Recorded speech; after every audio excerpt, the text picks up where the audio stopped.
In the year 636, a major conflict would unravel that would be known as the Battle of Yarmuk. The Battle of Yarmuk was a significant military engagement that took place in 636 AD between the Byzantine Empire and the Arab forces of the Rashidun Caliphate.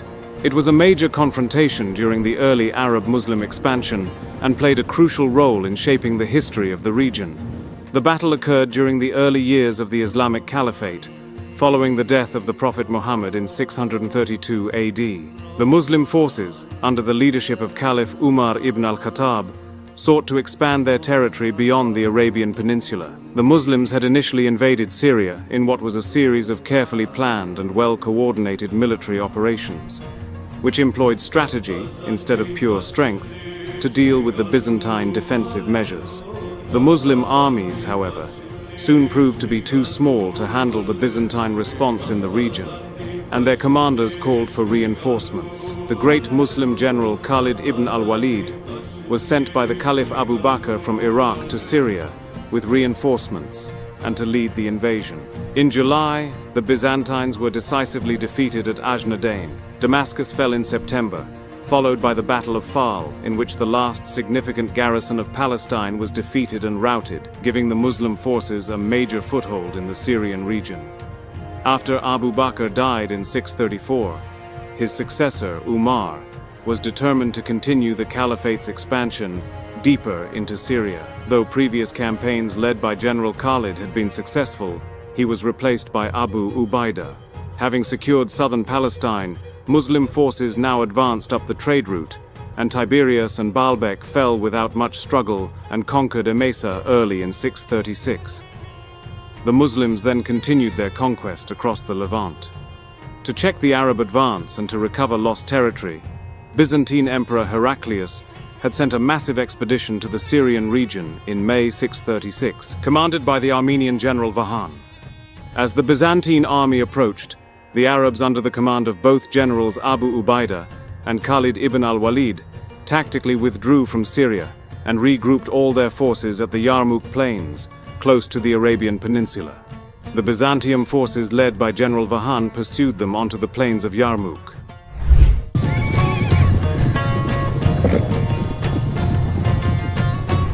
The overall size of the Byzantium army was estimated to be around 60,000 soldiers across multiple contingents. On the Byzantine right flank was the Greek forces commanded by the general Gregory, with cavalry supporting from the rear.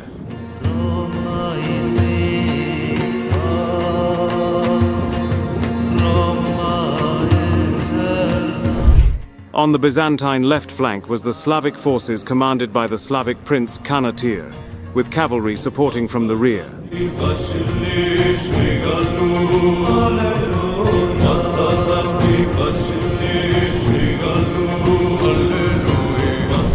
The Byzantine center consisted of the Armenian and Ghassanid forces commanded by the generals Jabalah and Dairjan, with cavalry supporting from the rear.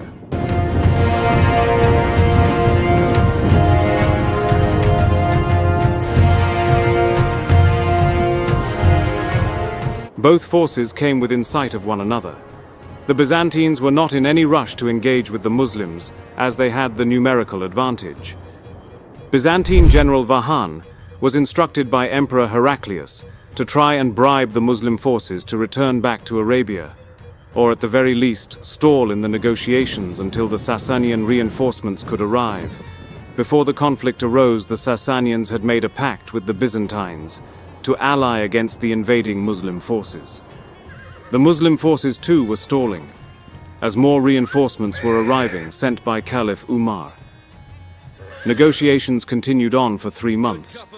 Vahan was concerned that he might lose the numerical advantage, so he took matters into his own hands and asked to negotiate with General Khalid in person.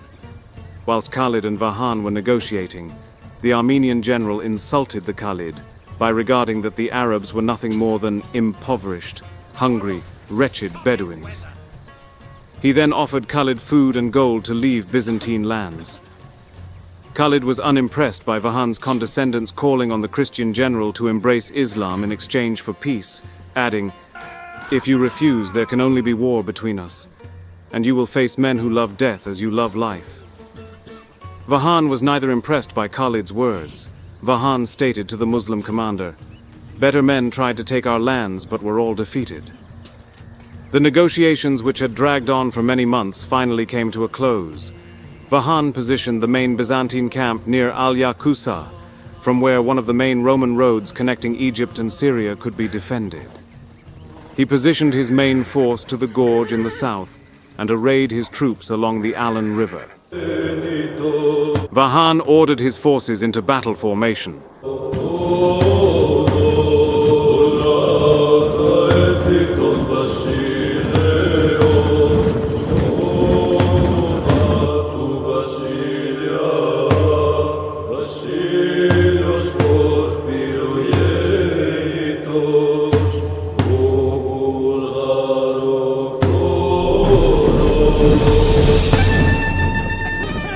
Though before the engagement took place, many Muslim warriors stepped forward calling upon the Byzantine officers to engage them in single combat.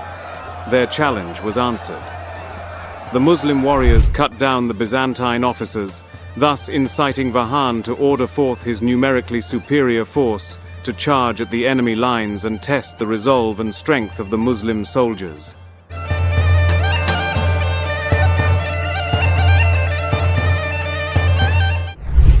The Byzantine forces had the Muslims outnumbered at about 60,000 to 40,000 men, forcing the Muslims to stretch their frontal lines more thinly to compensate for their numerical inferiority.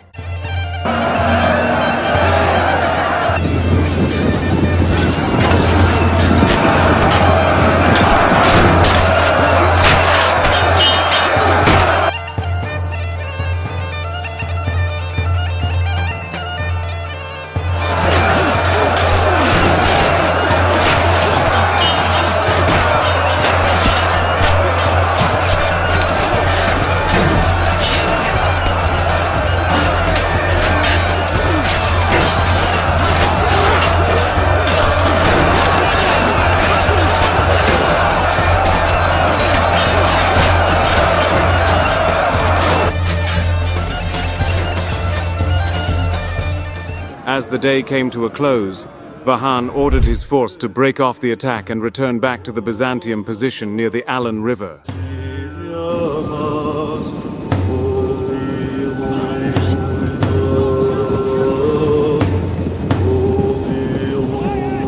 Vahan had just wanted to test the Muslim lines and scout any weaknesses he could locate.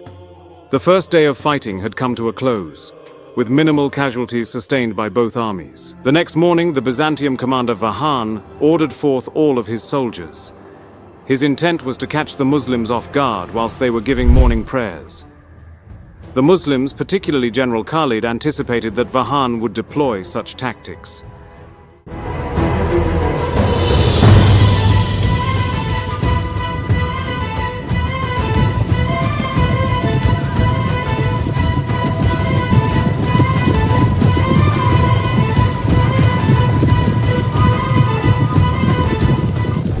Khalid's scouts, whom were stationed across the field of Yarmuk, had alerted Khalid of the oncoming Byzantium forces.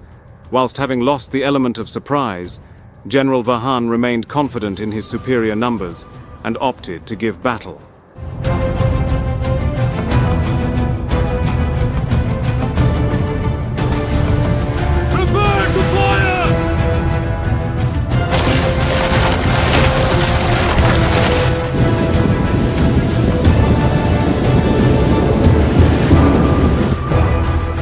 General Vahan's plan was to attack the Muslim center in order to tie down the bulk of Khalid's men, while focusing the main assault on the Muslim flanks, where Vahan expected to quickly overwhelm and drive the Muslims from the battlefield with his superior numbers.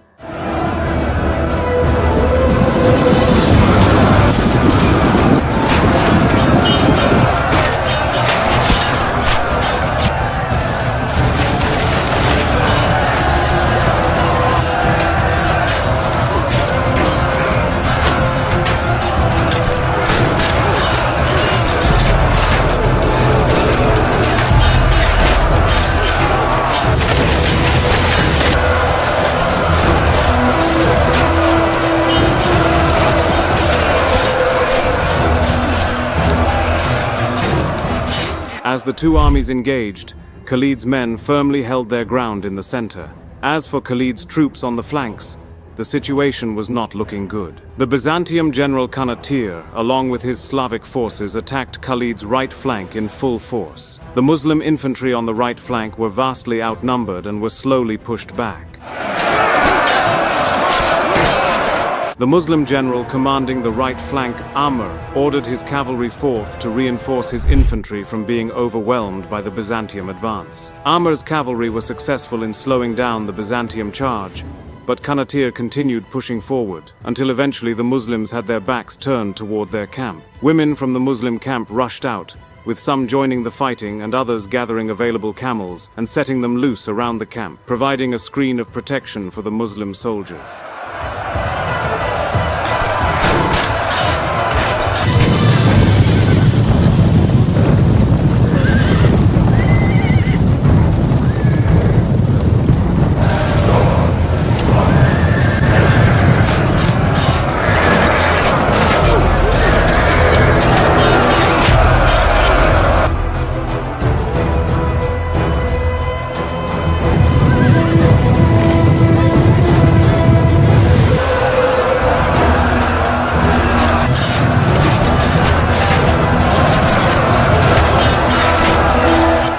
A desperate fight ensued. The Byzantine soldiers were unable to break the ever-determined Muslim soldiers.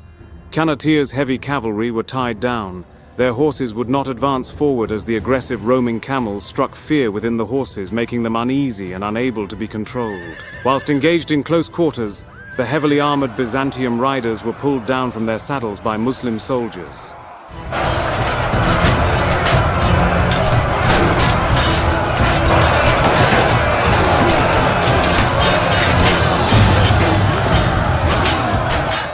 Kanatir's formation was broken, and his force could no longer sustain the assault. With Vahan's full-on assault against the Muslim right flank broken, Muslim commander Khalid ibn al-Walid seized this opportunity to try and exploit the spaces that had opened up between Kanatir and the rest of the Byzantium center. Khalid ordered Amr to send his cavalry to attack Kanatir's exposed flank from the north. Seeing that Khalid's cavalry support was arriving, Amr ordered all of his forces to advance.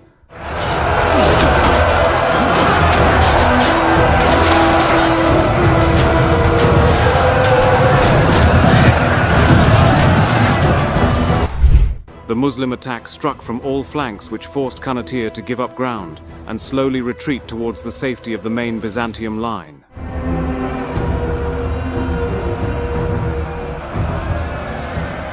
Though even with fewer men, Khalid's perfect timing and excellent maneuvering was successful in pushing back the Byzantium aggressors. Fortunately for the Byzantium flank, Kanatir's Slavic infantry were experienced veterans, which allowed them to retreat in good order. Otherwise, their flank could have completely collapsed, thus exposing the entirety of the Byzantium main line.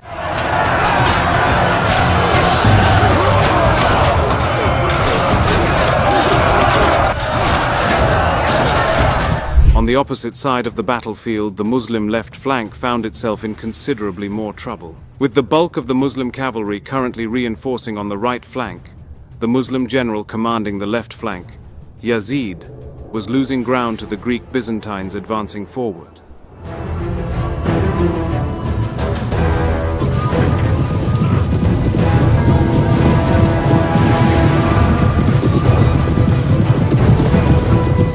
On the Byzantium right, the General Gregory's infantry continued to slowly advance forward, pushing back Yazid's outnumbered infantry. Simultaneously, Byzantium cavalry were able to break through the ranks and push the Muslims back towards their camps. As they fell back to the camp, Yazid's soldiers had insults and rocks thrown at them by the enraged Arab women, who urged their men to not let the enemy defeat them.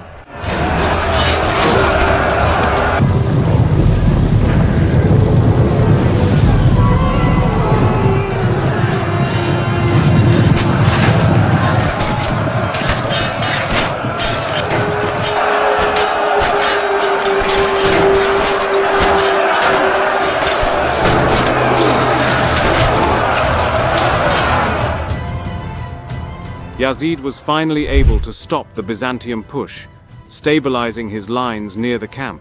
Similar to what had occurred on the right flank earlier, some of the Arab women began taking up arms in the defense of the camp. Just as it appeared that the Muslim left was on the verge of collapsing, General Khalid once again demonstrated his ability to adapt quickly. Khalid, soon after stabilizing his right flank, swiftly rode his cavalry contingent across the battlefield to reinforce Yazid's struggling force. As Khalid swiftly approached the flank, he detached a cavalry contingent under the command of Darar ibn al-Azwar, ordering him to flank the engaged Byzantium center. This maneuver proved to be crucial, as when Darar attacked the flank of the Byzantium center, his contingent held them in place, preventing Byzantium reinforcements from reaching Gregory's forces to support the push against the Muslim left. Furthermore, Khalid arrived in time to Yazid's aid, charging directly at Gregory's men. With lost momentum and the flanks now being struck by Khalid's cavalry, the Greeks began to lose ground under pressure. While slowly retreating, they began to suffer heavy casualties. The simple act of this maneuver by Khalid gave the impression to the Byzantium Greeks that they were being outflanked, damaging their morale.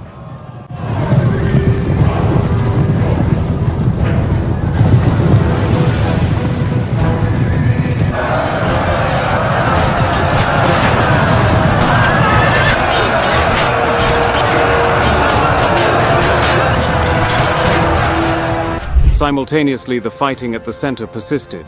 Muslim commander Darar's troops were able to kill the Armenian Byzantine commander Dairjan, whom fought alongside his soldiers on the front lines. As the sun began to dwindle and the day came to a close, both forces stopped fighting for the day. For Byzantium, General Vahan, losing Dairjan, one of his key lieutenants, was a massive blow to his army. Khalid's maneuverability and ability to effectively counter Vahan's advances forced the Byzantium commander to re-strategize his tactics.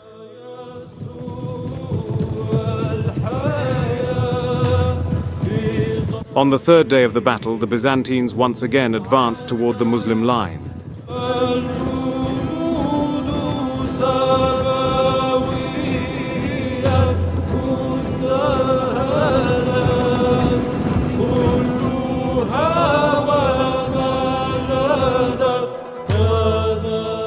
General Vahan's new plan of attack was to focus mainly on attacking the Muslim right flank, as that was where the bulk of the Byzantine heavy cavalry could inflict the most amount of harm and thus open up spaces for exploitation.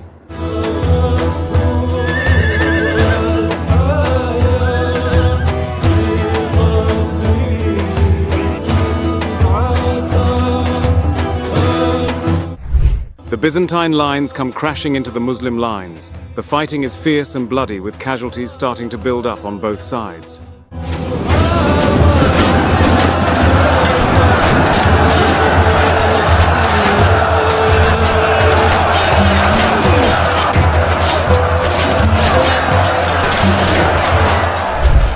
With the lines now fully engaged, Vahan's plan begins to unfold.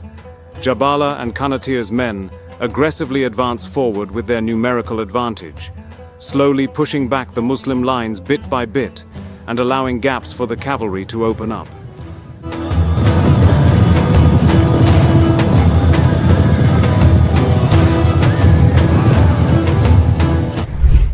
With gaps starting to open up in the formation, Jabala and Kanatir's heavy cavalry swiftly spring into action, looking to quickly exploit the openings and surround the Muslim right flank.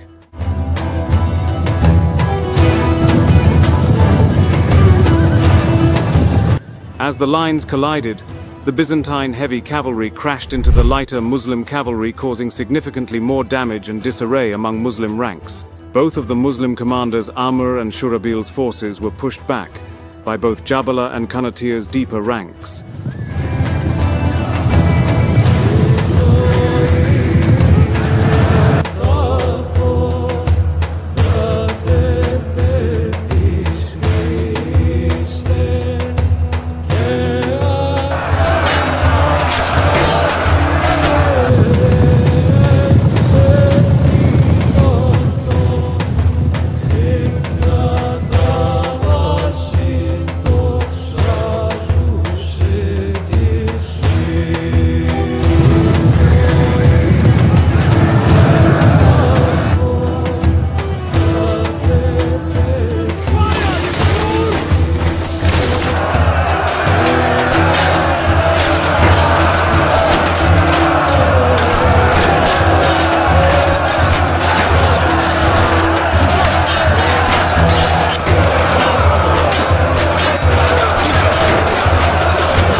Jabalah's flank slowly opened up and became exposed, Khalid swiftly rode his cavalry into action at this precise moment, charging his men into the gap towards the outstretched Ghassanid flanks.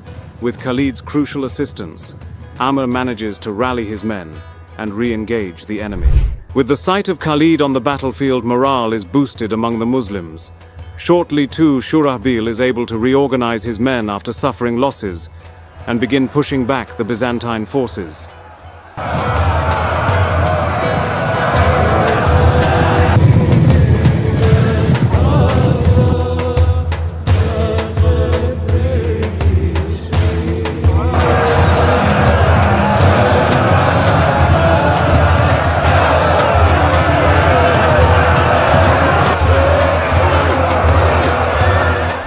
The fighting soon develops into a slaughter as the outflanked Jabalah and his Ghassanids begin retreating in disarray.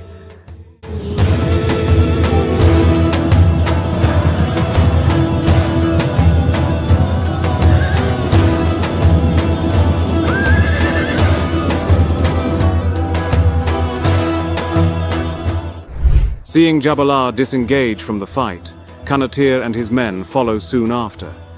Yet again, Khalid's well-executed flanking attack stopped the Byzantine advance.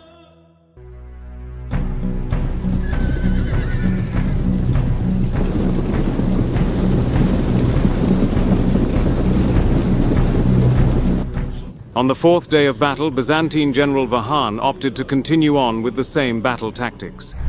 He ordered both Kanatir and Jabalah forward to give battle on the Muslim right. Meanwhile, Vahan opted to keep his Armenian force and Gregory's Greek force advancing at a slower pace.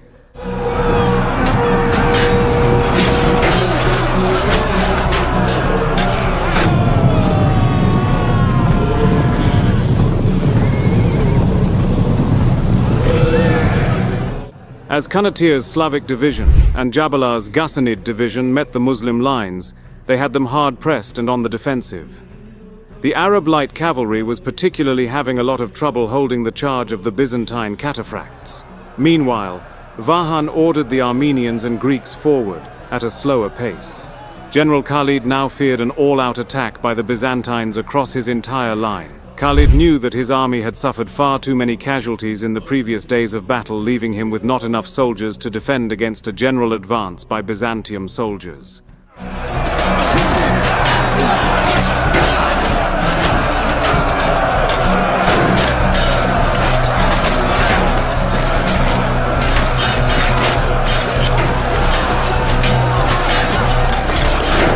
Khalid also knew that his cavalry reserves at the rear of the army would not be sufficient enough to reinforce both flanks simultaneously. Khalid had to act swiftly. To avoid his army crumbling, Khalid sent his left flank of Abu Ubaidah and Yazid forward towards both Vahan and Gregory's divisions, aiming to slow their advance and buy precious time for his men on the right flank.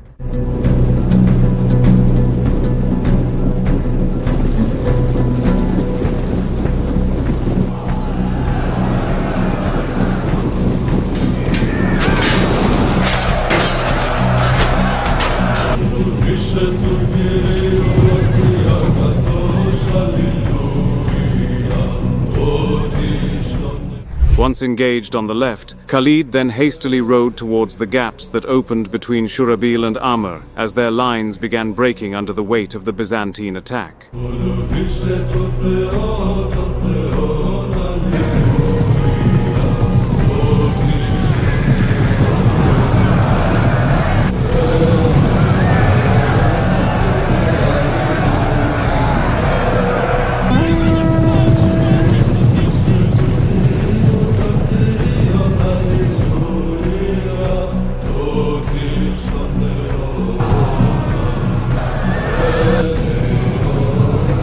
Meanwhile, on the Muslim left, they were able to hold the initial Byzantine charge.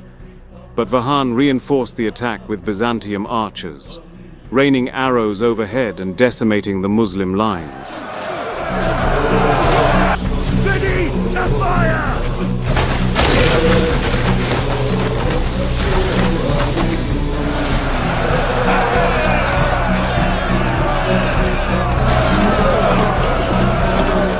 Fire!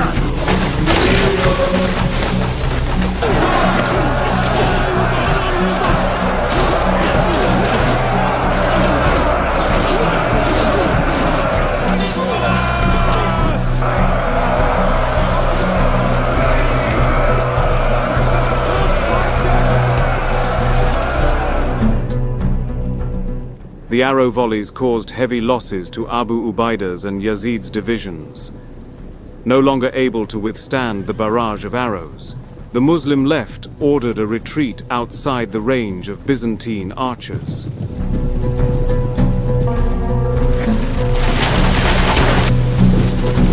I've seen graveyard home with more about them than you.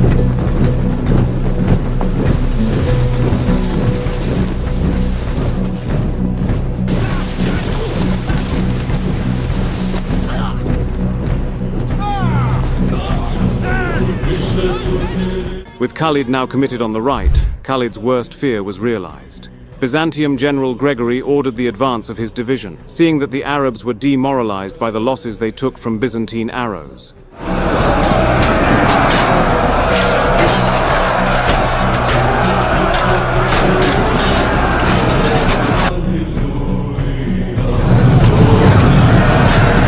Soon after, Yazid's weakened division broke and gave way, leaving Abu Ubaida's force barely holding Vahan's Armenians. With the Muslim left quickly deteriorating, Arab women from their nearby camps picked up weapons and joined the fighting. The desperate fighting of the Arab women inspired the Muslim men to hold their ground even against the odds. On the opposite flank of the battlefield, Amr rallied his soldiers and halted Kanatir's advance. Khalid's cavalry reinforced Shurabil's ranks, and together they counterattacked and pressed Jabala's division. Meanwhile, on the right, the Byzantines finally retreated after many hours of fighting, and the rest of Vahan's line soon followed. The fourth day of the battle was devastating for both sides, with many casualties having been sustained, particularly for the Muslims. The next morning, Vahan sent an emissary, offering a truce to the Muslims. Arab commanders gathered for a war council. Khalid listened to his fellow generals, then stood up saying, "The past 4 days tested our resolve. Now is not the time to concede. Now is the time to be decisive." In this moment, Khalid saw opportunity. He was determined to go on the offensive. He sent his commander, Darar, with 500 cavalry on a flanking maneuver to blockade a key bridge across the Rakad Gorge that served as the main line of communication and was the key supply line between the Byzantine army and their camp. On the 6th day of battle, the commander of the Byzantine Greek right flank, Generaly, rode out into the middle of the battlefield. Generaly was reputed to be a formidable warrior. Muslim commander Abu Ubaida responded to Generaly's challenge. Abu Ubaida was the strategic commander of all Arab forces in Syria. Before leaving, he told General Khalid, "If I don't return, you shall resume command of the army after the battle, until the Caliph decides otherwise." And so Abu Ubaida, a man reported to be in his 50s, rode out to meet Generaly in battle. Both fighters met in the middle of the battlefield. Both reported to be formidable warriors in single combat. Upon engaging each other, they dueled fiercely for several minutes, as both armies watched on. Upon dueling, Generaly retreated back towards his line, a trick to try and fool Abu Ubaida into lowering his guard. As Abu Ubaida caught up with him, in a split second, Generaly turned to strike. Abu Ubaida ducked to evade the blow, striking the Greek general across the neck with his sword, killing him. Seeing this, Khalid knew now was the moment to strike. He ordered the Muslim line forward.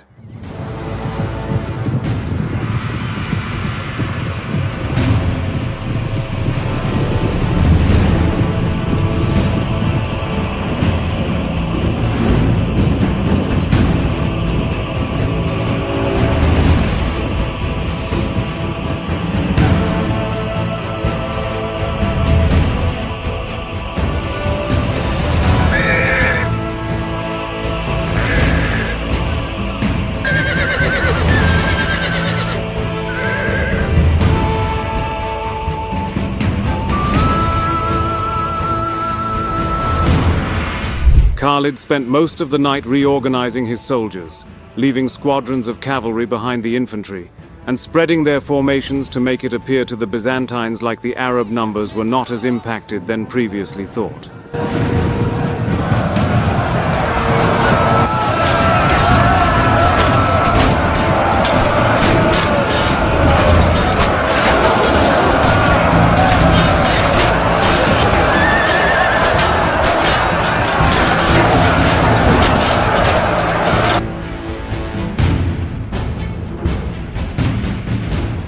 Khalid then took all of the remaining Arab cavalry and concealed them in the shallow dips of the battlefield plateau. Men in the Byzantine ranks could not believe that the Muslim army went on the offensive after suffering such heavy losses throughout previous days of fighting. As they clashed in the center, the Arabs pressed intensively. They were determined to drive the enemy back, but their numerical disadvantage meant that the Muslims could not sustain this offensive push for long. Just as Byzantine soldiers managed to slow the momentum of the Muslim advance, Khalid sprung his trap. Khalid, at the head of 8,000 Muslim riders, galloped forward, planning to surround the Byzantine left flank. Knowing that timing was of the essence, Khalid urged his men to ride swiftly and without hesitation. Speed would decide the outcome of this battle. General Vahan was busy commanding his soldiers in the center. He glanced to the left and saw the massive cloud of dust. Realizing that the Muslim commander had outwitted him, Vahan scrambled to send any available cavalry to reinforce the Byzantine left flank.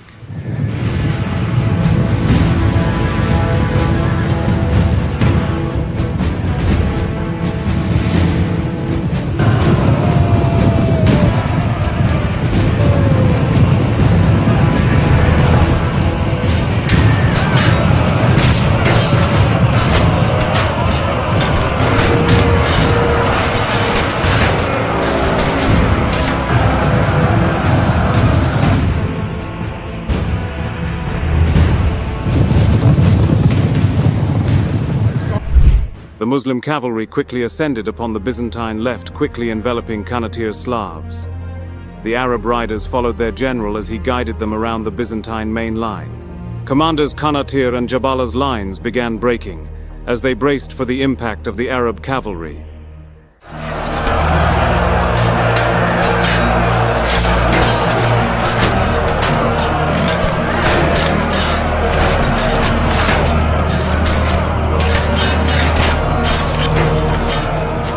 It was reported that as the Muslim cavalry smashed into Vahan's left, Khalid pierced an enemy soldier, breaking his lance in two. Khalid ibn al-Walid then drew his sword, striking any and all Byzantine soldiers. The Arab cavalry rode furiously through the ranks, wreaking havoc among the Byzantine infantry. Jabala and the Ghassanids disengaged and started fleeing. But to their horror, they realized that the bridge across the Ruqad, their only escape route, had been blockaded. Jabala's men panicked and dispersed as each man tried to save himself. The Slavic prince Kanatir fought on bravely, but his Slavic soldiers were surrounded and stood no chance. The entire Byzantine line began collapsing. Vahan's army was being surrounded, with any stragglers being pushed back towards the cliffs. The Armenian general screamed orders, and while some Byzantine units kept their cohesion, others were in total disarray. Unable to cope with the rapid movement of the Arab light cavalry, Byzantine cataphracts were attacked on all sides. Seeing that the situation was hopeless, they fled, abandoning the infantry to their fate. Khalid steadied his steed, closed his eyes and whispered a prayer of gratitude.